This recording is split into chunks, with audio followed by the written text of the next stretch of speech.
back to my YouTube channel and welcome to my another video. I hope you are doing all well. Today video is going to be on difference between partnership and company. पहले की video में मैंने आपको बताया था meaning of company and features of company.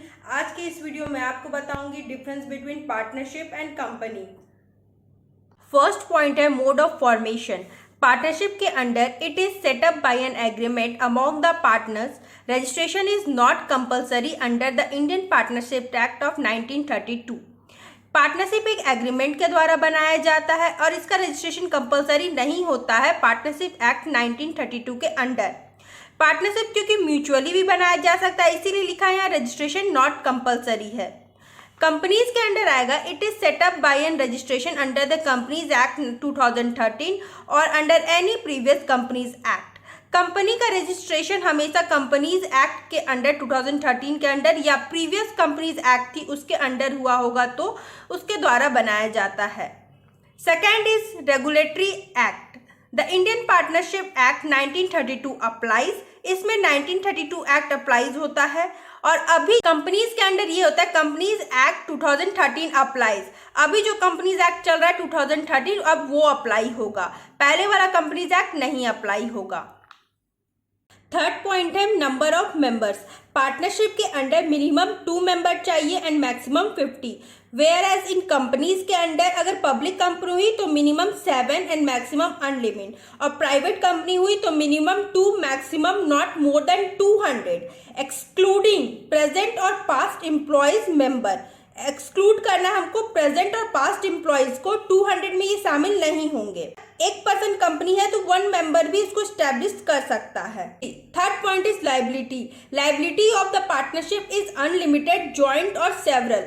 Partnership के under liability of partners unlimited होता है, ज्वाइंट भी हो सकता है और सेवरल भी हो सकता है. मतलब कि उन्हें अपना पैसा अपने घर से भी लाना पड़ सकता है. Whereas in companies, liability of the member is limited to the amount of share held by them. जो लाइबिलिटी होता है पब्लिक कंपनी के मेंबर्स का वो लिमिटेड होता है जितना कि अमाउंट शेयर वो हेल्ड कर चुके हैं. In case of company with unlimited liability, liability of member is unlimited. अगर कंपनी अनलिमिटेड लाइबिलिटी के अंडर रजिस्ट्रेशन तो मेंबर्स का लाइबिलिटी अनलिमिटेड होगा. Fifth point is distribution of profit. Partnership के under profit are distributed as per the terms of the deed और equally if deed is not exist. Profit कैसे distribute होगा as per the terms of deed और अगर deed में mention कुछ नहीं है तो इक्वली डिस्ट्रीब्यूट होगा.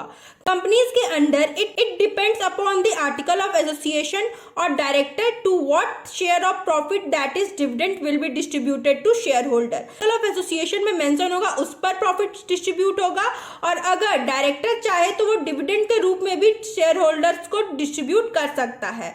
और कभी कभी ये होता है कि प्रॉफिट को वो रिटेन कर लेते हैं कंपनी में फर्दर इन्वेस्टमेंट के लिए. Next point is audit. Partnership के under audit of books of account is not mandatory. जो बुक्स ऑफ अकाउंट होता है वो मैंडेटरी नहीं होता है. कंपनीज के under audit of books of account is mandatory. Books of account का ऑडिट मैंडेटरी रहता है कंपनीज एक्ट के अंडर.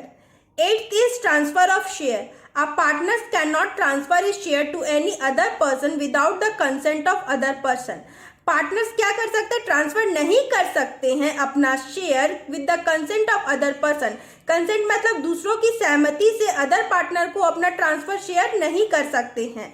अंडर कंपनीज एक्ट के अंडर क्या होगा, accept in case of private companies. Private company को छोड़ के जैसे पब्लिक कंपनी हुआ या 1 पर्सन कंपनी हुआ तो उसमें ट्रांसफर ऑफ शेयर में कोई रेस्ट्रिक्शन नहीं है. Seventh point is management. Business may be managed by all the partner or any of them acting for all. Partnership के डिफिनेशन में भी हम लोग देखते हैं कि इसमें क्या लिखा था है लास्ट में मैनेज्ड बाय ऑल पार्टनर और any of them acting for all. Business manage सभी पर्सन के द्वारा हो सकता है या कोई एक पर्सन सभी मेंबर्स के लिए काम करते हैं. कंपनीज के under business is managed by the director who are elected by the share holder. Company कौन मैनेज करती है, डायरेक्टर्स. डायरेक्टर्स किसके द्वारा इलेक्ट करके आते हैं, शेयर होल्डर्स के द्वारा इलेक्ट करके आते हैं, वही कंपनी को मैनेज करते हैं. Eighth point is winding up. A partnership may be wound up by an agreement और an order of the court. Partnership कैसे बंद हो सकता है? एग्रीमेंट के द्वारा या कोर्ट के ऑर्डर के द्वारा पार्टनरशिप को बंद किया जा सकता है। In case of the firm is unable to pay its डेब्ट, the insolvency act will apply. In case of firm क्या हो सकता है? अगर वो अपना डेब्ट को पे नहीं कर सका तो इंसॉल्वेंसी एक्ट उसमें अप्लाई होगा। इन case of company can be wound up only by carrying out the process prescribed in the companies act 2013। जो भी कंपनीज एक्ट 2013 के अंडर लिखा हुआ है कैसे उसे वाउंड अप करना है, उसी की मदद से कंपनीज को हम लोग वाउंड अप कर सकते हैं। ये था difference between partnership and company. अगर वीडियो पसंद आया होगा तो मेरे वीडियो को लाइक जरूर करिएगा और इसी तरह वीडियो देखने के लिए मेरे चैनल को सब्सक्राइब जरूर प्रेस करिएगा, तभी आपको आने वाले वीडियो का नोटिफिकेशन मिल पाएगा। See you in the next video.